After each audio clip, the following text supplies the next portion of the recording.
Deine Geschichte, dein Weg, dein Job. Hallo, guten Tag und herzlich willkommen hier in der Studio Ansage im Bezirk Friedrichshain-Kreuzberg. Heute starten wir eine besondere Episode mit einer neuen Moderatorin von das Podcast und Radioshow Deine Geschichte, dein Weg, dein Job. Ich bin Silja Fichtel, ich bin Jobcoach und heute habe ich die Ehre, Marielena Hatziatoniou zu interviewen, die Fragen zu stellen. Heute ist eine besondere Episode, haben wir uns überlegt, so zu machen. Normalerweise, Marielena ist unsere Moderatorin, sie macht immer das Interview, sie stellt immer die Fragen. Heute habe ich diese Ehre und freue mich sehr. Willkommen, Marielena. Vielen Dank, danke, dass ich hier sein darf. Just go for it. Just go for Just it. go for it. Just go for it. Deine Geschichte, Dein Weg, Dein Job. How did you arrive to Germany? ¿Cuáles fueron tus primeros pasos? War es schwer, einen Job zu finden? cuéntanos cómo es tu vida ahora 4 women 3 languages. Und viele and many Geschichten. life y stories. muchas historias. Just go, Just go for it. Just go Just for go it. for it.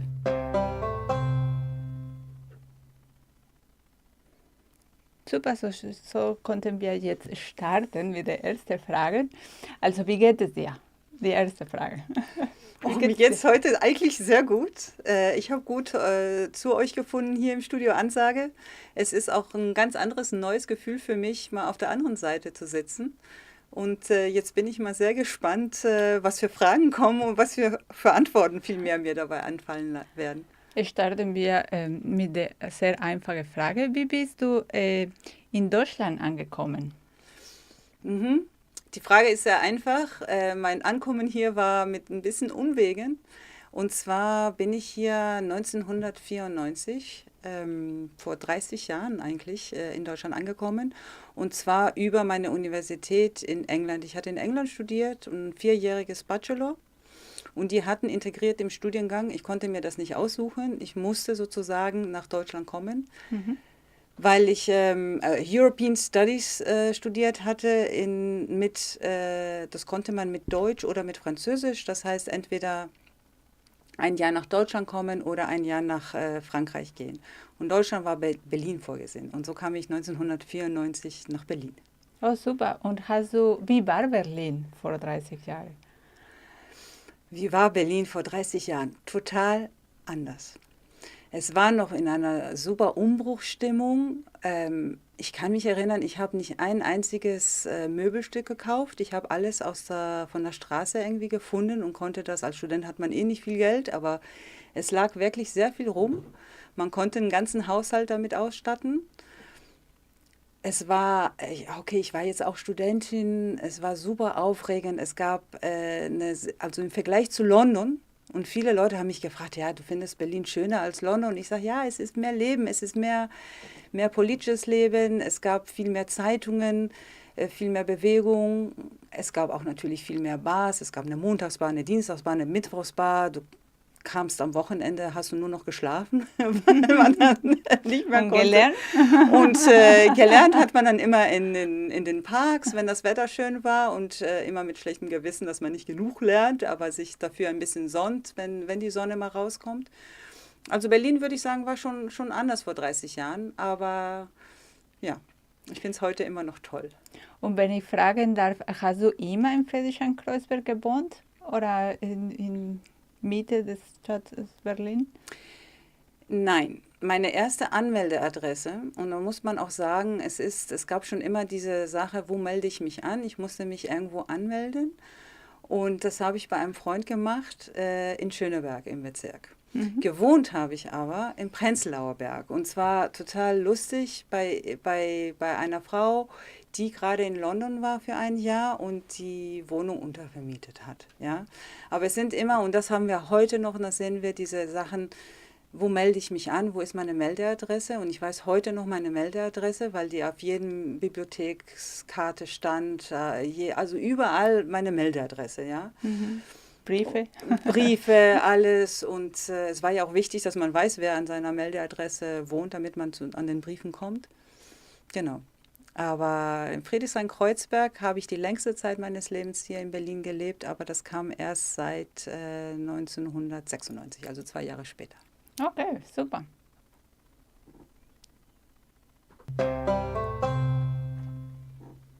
Okay, wir haben schon erfahren, wie waren die ersten Schritte? Hast du hier in Berlin studiert?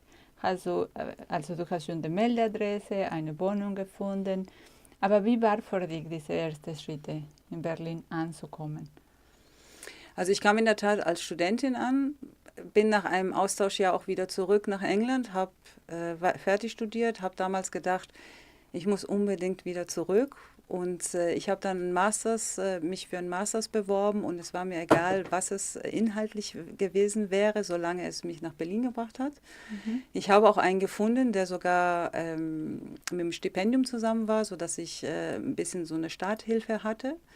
Und kam, wie gesagt, 96 wieder nach Berlin, nach Friedrichshain-Kreuzberg diesmal, sogar gar nicht so weit weg von dem Studio hier. Okay. Da sah Friedrichshain auch ganz anders aus. Da gab es, ich glaube, eine Bar, wenn überhaupt, die Kommux.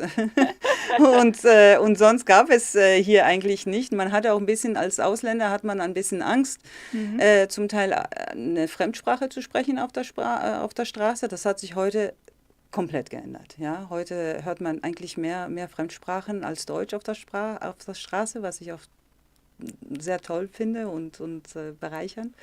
Aber damals war es noch anders. Und dann war das Studium fertig und ich suchte in der Tat eine Arbeit und wusste auch nicht genau, wie ich anfangen soll. Und hatte in meinem Bezirk in Friedrichshain eine kleine NGO gesehen in der Straße, die im Schaufenster eine Annonce hatten. Wir suchen immer Leute, die Englisch sprechen. Und dann dachte ich, okay, Englisch kann ich, da gehe ich mal hin. Okay. Und also damals, welche Sprache hast du gesprochen? Ich muss sagen, Deutsch? Okay. Genau. Also ursprünglich komme ich, also mein Vater kommt aus Griechenland, meine Mutter kommt aus der Schweiz, meine Oma allerdings kommt aus Deutschland. Sie hat damals einen Schweizer geheiratet und ich bin mit 2 Sprachen und mit 2 Nationalitäten aufgewachsen, aber in Athen. Und konnte schon relativ gut Deutsch. Und zu Hause hast du schon Deutsch gesprochen? Mit meiner Mutter habe ich immer Deutsch gesprochen. Meine Mutter war auch Deutschlehrerin. Ich habe auch immer meine Briefe rot unterstrichen und die Fehlerchen, die mache ich bis heute. Akkusativ, Dativ bin ich manchmal auf Kriegsfuß, muss ich ehrlich gestehen.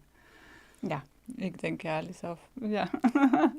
Aber hier in Berlin hast du Deutsch gesprochen, aber hast du deinen ersten Job, wo du Englisch gesprochen hast? Das stimmt. Also ich hatte mich damals beworben auf einen Praktikumsplatz, das aber letztendlich auch meine erste Arbeitsstelle geworden ist. Das war eine kleine humanitäre Hilfsorganisation, die hieß HCC, Humanitarian Cargo Carriers. Und die haben sehr viel, man muss überlegen, das war jetzt 1998, wo ich dort angefangen habe zu arbeiten. Wir hatten viele Projekte in Albanien und im Kosovo. Und da brauchten sie Leute, die auch Englisch können, damit sie vor allem, oder auch Albanisch oder Serbisch, aber das war halt schwieriger zu finden und damit man die Lingua Franca war dann Englisch. Und genau. Und deswegen war das so wichtig. Und es war auch wichtig, weil die humanitäre Hilfe-NGOs, die werden sehr oft von Geldgebern halt auch unterstützt, die nicht immer in Deutschland sitzen. Also manchmal auch in Brüssel oder irgendwo anders. Und da muss man auch Anträge auf Englisch schreiben. Und darum war es für die Organisation sehr wichtig, dass man vor allem auch Englisch kann. Warum diese sozialen Projekte? Also du hast uns nicht so viel erzählt, aber du hast Politikwissenschaft studiert. Und du hast dich in diese NGO beworben. Was hat dich motiviert, in diese sozialen Projekte zu arbeiten? Gute Frage. Damals, ich habe fast 23 Jahre in der humanitären Hilfe gearbeitet. Und als ich damals angefangen hatte, habe ich immer gesagt, ich mache das, weil ich auch ein bisschen das Abenteuer suche. Ich will die ganze Welt kennenlernen und ich will aber nicht die ganze Welt als Tourist kennenlernen, sondern ich will dort leben und arbeiten und in den gleichen Konditionen wie die Leute vor Ort. Ja. Sicherlich will man auch Leuten helfen. Ich habe das aber immer sehr vorsichtig ausgedrückt, weil ich hatte immer Angst, dass man sofort als jemand bezeichnet wird, der ein Helfersyndrom hat, ja, und gar nicht klar für sich denken kann. Aber das spielte sicherlich auch eine Rolle. Heute, Jahre später, merke ich, man kann überall helfen. Man muss nicht wirklich bis ans Ende der Welt. Ich muss nicht in den Südsudan oder in die Ukraine oder nach Haiti, obwohl ich auch da überall war. Nee, Ukraine war ich noch nicht, stimmt nicht. Man muss nicht überall gewesen sein, damit man helfen kann. Der Unterschied, würde ich sagen, humanitäre Hilfe zur sozialen Arbeit ist nur, das eine findet innerhalb der Europäischen Union statt, und zwar das ist die soziale Arbeit, und das andere außerhalb der Europäischen Union und heißt dann humanitäre Hilfe. Aber ehrlich gesagt ist es der gleiche Mikrokosmos. Und mir macht es total Spaß, mit Leuten zusammenzuarbeiten. Mir macht es aber auch total Spaß, andere Kulturen, andere Denkweisen kennenzulernen. Ja, Sprichwörter, die Leute anders haben. Wenn jemand zu spät kommt, ist das vielleicht in der Kultur gerade angebracht und in meiner nicht, oder umgekehrt. Ich komme natürlich auch, die Schweizer sind immer super pünktlich, die Griechen immer zu spät, ja. Was ist man dann, wenn man halb-halb ist? Keine Ahnung, ein bisschen schizophren wahrscheinlich, keine Ahnung. 5 Minuten. 5 Minuten, genau, das akademische Viertel, so. Genau. Okay, und wie schwer war für dich, einen Job zu finden? Also sagen wir so, konnten wir allgemein sagen, im Sozialbereich, wie schwer war für dich, einen Job zu finden? Und danach konnten wir mit deinem Lieblingsjob. Okay. Im sozialen Bereich, wie schwer war es, einen Job zu finden? Ich habe dann, meine erste Arbeit war relativ leicht, weil ich hingegangen bin und ein Interview hatte, das für einen Praktikumsplatz war. Oder zumindest habe ich das gedacht. Und habe ich mich auch schon gewundert, warum das 2 Stunden dauert. Und die haben mich wirklich sehr viele Sachen gefragt. Und ich dachte, Mensch, wenn die für einen Praktikanten diese Informationen alle haben wollen, wie wird es dann aussehen, wenn man hier mal arbeitet? Ich wusste damals nicht, dass die in der Tat schon jemanden gesucht haben, und die haben mich gleich interviewt für einen Job im Ausland, in Albanien. Dann habe ich auch 3 Monate dort gearbeitet und bin nach 3 Monaten gleich nach Albanien mit dem ersten Job für fast ein Jahr gefahren, bis Ende 1999. Und das war nicht so schwierig aus diesem Grund.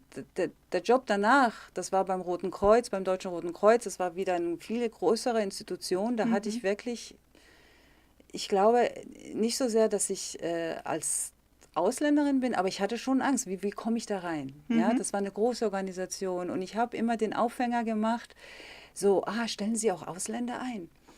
Und natürlich ist das eine doofe Frage, ist doch klar. Und hast du gefragt? Ja, habe ich richtig gefragt. Ist es ein Problem, dass ich keine Deutsche bin?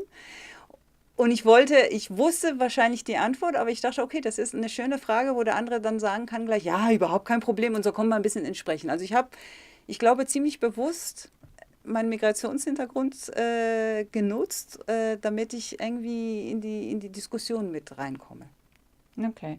Und ich muss auch fragen, wie war auch damals zu bewerben? Also hast du deine Motivationsschreiben geschrieben, hast du deinen Lebenslauf geschrieben, hast du alles ausgedruckt und einen Briefkasten geschickt an das Deutsche Rotes Kreuz? Gab es schon ein Telefonat, dass du ein Vorstellungsgespräch vereinbaren wolltest? Also damals, man hat erstens alles ausgedruckt und in eine schöne Mappe reingemacht. Okay. Und dann, Die es gab auch Bewerbungsmappe. ganz anders. Also die jungen Leute heutzutage, die werden das nicht erkennen. Heute muss man kaum ein Motivationsschreiben machen. Damals war es wirklich so, in eine Mappe reinmachen, ein schönes Anschreiben, eventuell Diplome oder Referenzen, farbig kopiert, wenn geht, und es dann an verschiedene Organisationen schicken. Das hatte ich damals auch gemacht. Und hatte auch ich hatte dann irgendwann ein Vorstellungsgespräch. Nicht mehrere Vorstellungsgespräche, aber ein Vorstellungsgespräch. Aber nicht eins am Telefon zuerst, sondern da hat man mich eingeladen, und ich bin hingegangen. Und, gut angezogen? Ich habe keine Ahnung, was ich anhatte, aber ich bin mir sicher, ich habe mir wahnsinnige Sorgen gemacht. Was zieht man da an? Ja. Okay, und dann kommen wir zum Heute. Wie ist dein Leben heutzutage? Heutzutage ist mein Leben super. Ich glaube, ich bin wirklich an dem Ort, wo ich schon immer sein wollte. Und das meine ich jetzt auch metaphorisch. Ich habe lange Zeit in diesen verschiedenen Arbeiten gearbeitet, in verschiedenen Ländern der Welt und bin seit 4 Jahren, seit 2019, kurz vor Corona, habe ich mich entschlossen, wieder zurück nach Deutschland zu kommen und auch hier zu bleiben. Nicht, dass ich irgendwann weg war. Ich hatte immer eine Wohnung in Berlin und man kann gar nicht so auf Missionen gehen und nicht ein Zuhause haben.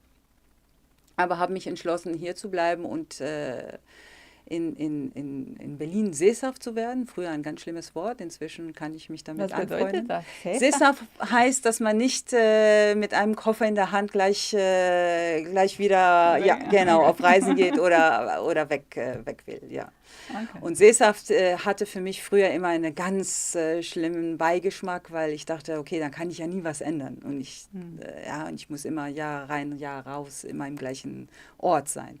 Inzwischen genieße ich das sehr und merke auch, wie bunt und voll das Leben sein kann, auch in einer Stadt und in der gleichen Umgebung.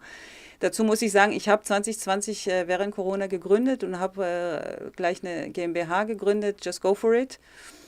Und eine Personalvermittlung und Personalberatungsfirma für Menschen mit einer Migrationsgeschichte. Und das hält einen auf Trab. Super. Ich wollte ganz genau das dir fragen, weil mir ist es sehr wichtig, nicht nur, weil ich dort arbeite, sondern auch, welche war deine Motivation, die Motivation von Marielena, ein Unternehmen zu gründen? Mhm.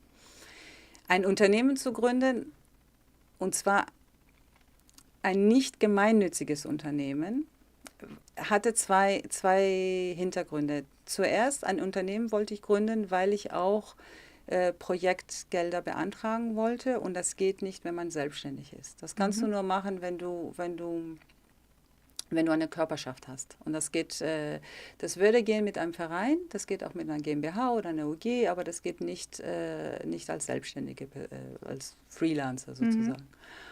Und dann wollte ich auch das ganze System besser verstehen und auch verschiedene Arbeitgeber, die ich hatte, und sagen, ja, man kann es ja auch besser machen und zeigen, wie man das machen kann und wie ich das alles machen wollen würde, ja. Weil das wollte ich genau fragen. Also warum Gründerin dein eigenes Unternehmen haben und nicht Angestellte? Wenn du schon dich entschieden hast, in Berlin zu wohnen, warum hast du nicht einfach einen Job gesucht? Ja, vielleicht spielt auch eine Rolle, das ist jetzt ein bisschen persönlicher, aber ich habe keine Kinder. Das war auch schon immer mein Wunsch. Ich habe nie geplant, Kinder zu haben. Aber mit dem Alter, mit den Jahren will man ja auch ein bisschen was kreieren, hinterlassen, irgendwas aufbauen. Und das hat sicherlich auch mit zusammengespielt, dass ich sage, ja, okay, was gründen, was ich dann vielleicht auch hinterlassen kann und das größer wird oder dass man wachsen sieht. Das hat sicherlich auch mitgespielt in den Gedanken. Ich wollte keine gemeinnützige GmbH, also kleines G, machen oder gründen, weil ich mir ich finde manchmal, der Mantel der Gemeinnützigkeit ist zu eng und ich glaube auch wirklich, dass ein Unternehmen auch sozial sein kann und soll und auch transparent sein kann und ganz von alleine, ohne dass es muss. Und trotzdem wollte ich auch immer ein Unternehmen gründen, das nicht nur projektabhängig ist. Also dass es auch seine Wirtschaftlichkeit hat, damit es seine Arbeit gut machen kann und nicht abhängig ist nur von externen Geldern. Okay, du hast uns, was ist Just Go For It? Du hast uns gesagt, dass Just Go For It ist ein Unternehmen, Personalvermittlung und Beratung. Genau. Wir haben primär, du weißt es besser als ich, weil wir das zusammen machen, aber wir haben 2 Säulen, die eine Säule ist in der Tat projektgesteuert und projektfinanziert. Und da können wir mehrere Kurse anbieten, die nicht zu bezahlen sind. Also Leute, kostenlos können sie daran teilnehmen, aber weil es Förderung vom Berliner Senat oder von der Europäischen Union, ISF, die Kulturfonds hier vom Projekt, das einen Podcast finanziert oder die Anstoßfinanzierung gibt. Und das ist super, dass auch die Menschen halt teilnehmen können, ohne Kosten zu haben. Und da konzentrieren wir uns primär auf, wie baue ich mein Netzwerk auf, wie finde ich eine Arbeit, wie sollte ein guter Lebenslauf aussehen, sollte ein Foto drauf sein, brauchen wir heutzutage noch ein Motivationsschreiben, alle diese Dinge machen wir in Gruppenberatungen und auch zum Teil individuell und Einzelberatungen. Und das ist die eine Säule. Und die andere Säule, die mehr wirtschaftliche Säule, ist dann in Richtung Vermittlung. Und wir vermitteln in Branchen offen und branchenübergreifend, aber nicht jede Organisation. Also wir gucken uns immer die Organisationen an und die Branchen an und sagen, ja, wenn es eine interessante Bewerbung ist, die auch leicht zu vermitteln ist, weil auch nicht in der Personalvermittlung nicht jede Branche zahlt. Ja? Dann sagen wir, ja, okay, da können wir euch vermitteln, aber zu guten Organisationen. Wenn es ein Lebenslauf ist, der nicht so leicht vermittelbar ist, dann probieren wir die Leute zu unterstützen, nicht probieren, sondern unterstützen die Leute und motivieren sie auch, dass Initiativbewerbungen rausschicken, weil es gibt nichts Besseres als eine Initiativbewerbung. Das zeigt dem Arbeitgeber, der Arbeitgeberin, ich interessiere mich für das Unternehmen, für die Branche, ich habe schon darüber gelesen und das ist eine super Gelegenheit. Großartig. Ist alles gut. Also, ich wollte einfach nur fragen, welche war deine Herausforderung? Gibt es Herausforderungen in Berlin für Gründerinnen? Ich glaube nicht wenige. Es gibt wahnsinnig viel. Also, es gibt viele Herausforderungen und ich glaube, wenn jemand gründen will, dann da kommen so viele Sachen mit ins Spiel und es kommt die ganze Persönlichkeit und die ganzen Ängste und die ganzen Sorgen und man braucht einen Plan und man kann wissen, dass es gibt nicht die perfekte Landung, sage ich immer. Es gibt nicht die perfekte Gründung. Und ich bin damals ein bisschen blauäugig reingegangen und dachte, okay, ich mache einen Existenzgründungskurs. Den hatte ich damals bei Akelei e.V. gemacht, der war super. Und dann werde ich einen super Plan schreiben, einen perfekten Businessplan und ich werde alles richtig machen, die richtigen Preise von Anfang an. Ne?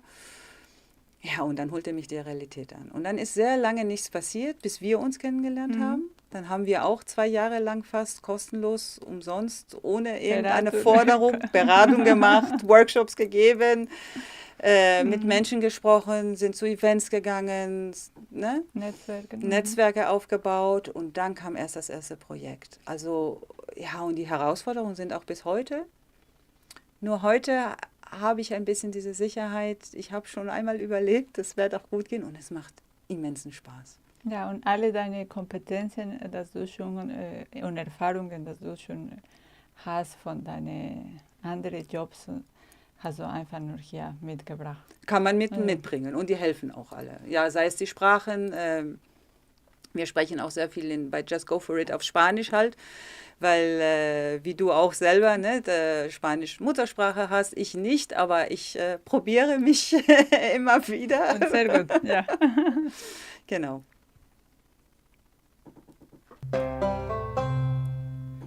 Okay, und jetzt schließen wir diese Episode und du schließt immer mit dieser schönen Frage, also welche sind die Ratschläge, dass du an die Zuhörer oder die Personen, die diese Episode vom Podcast hören? Ich würde sagen, mein Ratschlag wäre sei neugierig und nimm nichts persönlich. Ich finde, wir haben sehr oft jetzt Leute mit einer Migrationsgeschichte, ja, denken, die bekommen einen Job oder bekommen einen Job nicht wegen ihrer Migrationsgeschichte oder wegen ihrer oder was auch immer. sind meistens so viele andere Gründe. Dann ein anderer Mensch könnte sein, dass er denkt, ja, ich bekomme nicht diesen Job, weil ich, was weiß ich, zu groß bin, zu klein bin, was auch immer. Man darf solche Sachen auch nicht persönlich nehmen. Man sollte aber auf jeden Fall seine Neugier beibehalten, offen sein, hingehen, suchen, fragen, wieso, immer nett sein, aber auch davon lernen. Es ist ein Prozess, der entwickelt sich und es ist ein toller Prozess, finde ich. Und man wächst mit dem mit. Mhm. Ich bedanke mich ganz herzlich und ja, bis zur nächsten Episode. Vielen Dank. 4 Women 3 languages. Und viele and many Geschichten. life Y stories. muchas historias. Just go. Just go for it. Just go Just for go it. for it. Danke an Studio Ansage für den Raum und die Technik, vor allem Hans und Daniel für die Aufnahmeleitung.